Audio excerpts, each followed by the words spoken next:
Hello everybody, Christopher Taylor with Sovereign Harmony here. This Sunday morning, March 9th, it's the Daylight Savings Day. So we all lost an hour last night, that archaic practice that we still do across most states in the US. Anyway, but we're here anyway. We'll have a later sunset, so that's, I guess, a good thing. Nice day here where I am at. Not too warm, not too cold, kind of perfect Southern California weather. But big week coming up this week, astrologically. So there's kind of two major things happening. The big one is going to be the lunar eclipse in Virgo on the south node. That'll be Thursday night into Friday. It'll actually be a total lunar eclipse and visible across all of the Americas, so North, Central, South America. So we'll be able to see a blood moon, essentially. So if you haven't seen one before, they're pretty cool. Looks kind of weird.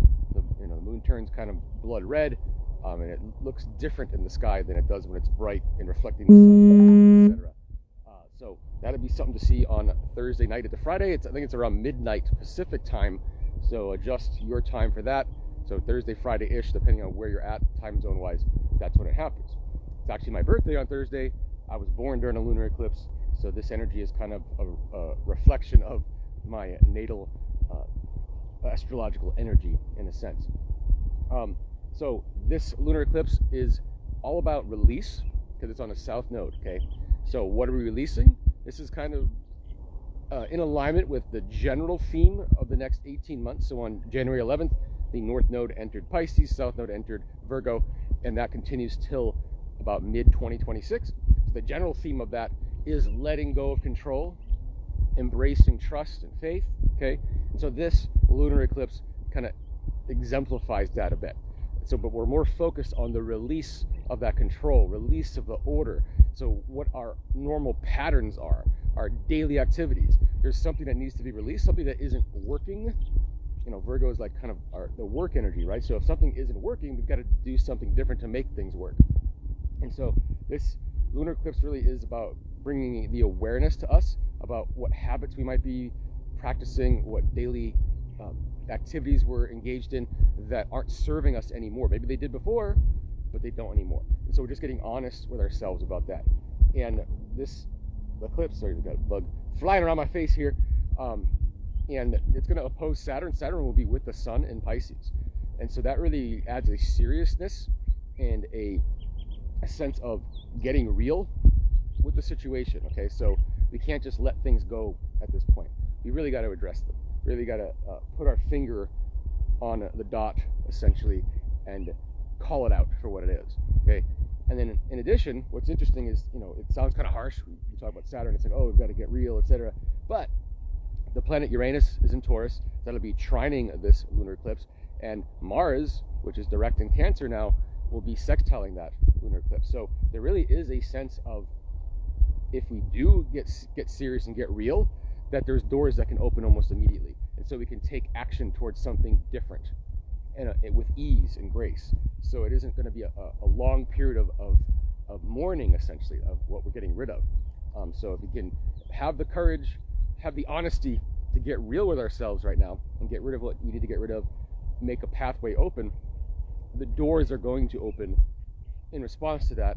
And a sense of where to take action will be natural and intuitive, essentially, with Mars and Cancer. Okay, so this really is, and it opens up the energy for several months ahead. It's not just this week, but this door is swinging open this week so that we can make those changes. Okay, the other big thing that happens this week is on Tuesday. Now, last week we talked about Venus turning retrograde in Aries. Mercury is now in Aries, and it will be turning, actually, so there's three things, I should say, this week. So Mercury will be turning to retrograde on Friday into Saturday, so about 24 hours after this lunar eclipse. But before it does that, on Tuesday, Venus retrograde will be hitting the stationary Mercury at about 8 degrees Aries.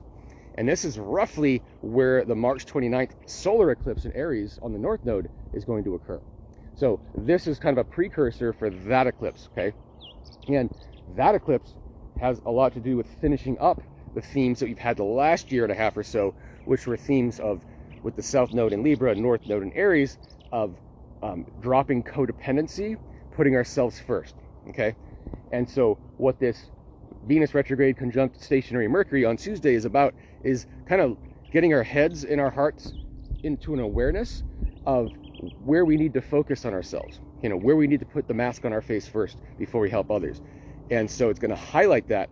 And so in conjunction with the lunar eclipse, we're becoming aware of where we need to focus our energy, where we want to go next, as we also become aware of what we need to drop and release in order to make that happen, in order to make room for that to occur.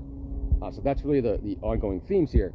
It's interesting, like I said, that lunar eclipse is pretty much on my moon in Virgo, because I was born on a similar day, similar degrees, and my ruling planet Mercury is at 8 degrees Aries in my natal chart, and we've got this Venus Mercury conjunction right on there. So personally, this could be a pretty big breakthrough for me going forward, but for everyone in general, it's about getting our heads and our hearts in alignment with where we need to go from here, and being honest and courageous enough to recognize what's preventing that from happening.